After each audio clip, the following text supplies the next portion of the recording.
Si Romano, isang kilalang flip-top MC, ay kasalukuyang nakikipaglaban sa stage 4 na cancer. Ayon sa mga ulat, siya ay nasa ospital at nangangailangan ng tulong para sa kanyang mga medical na gastusin. Upang matulungan siya, ang Kabanatuan Hip Hop Movement ay nagsagawa ng isang benefit event na pinamagatang Banggon noong Pebrero 20, 2025 sa Bacolod Restaurant, Cabanatuan City. Ang lahat ng nalikom mula sa event na ito ay inilaan para sa pagpapagamot ni Romano. Ang Flip Top Battle League ay nagbahagi rin ng impormasyon tungkol sa kalagayan ni Romano at mga paraan upang makatulong. Ang mga tagahanga at iba pang miyembro ng komunidad ay patuloy na nagbibigay ng suporta sa pamamagitan ng donasyon at pagdaraos ng mga benefit events para sa kanyang patuloy na gamutan. Maraming individual at grupo mula sa Flip Top community ang nagpaabot ng tulong kay Romano sa kanyang laban sa stage 4 na cancer. Kabilang dito si Smugglers at iba pang mga battle MC. Palakigitan, mababaliw yan pero di ako masisiraan. Mag-isip-isip ka muna bago mo bitawan kasi may ilang mabulaklak kasalitaan.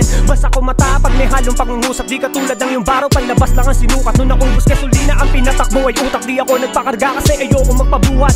Matagal din nagdala sa kalawakan, nawala sa kalayaan. Nung ito ay tinakasan, tinigdan na kalabang, kinalabang, galit ang ananaeg at ang pinuring kapatid ay kakambal ng kamalasan kadalasan. Hingit daw kaya ayaw umimik, tandaan mo dyan ako'y malabo kahit umigit. Kung uhaw siya dyan ilapit meron akong inigit, pero imbis pa inom sa kanyang utak dinilig.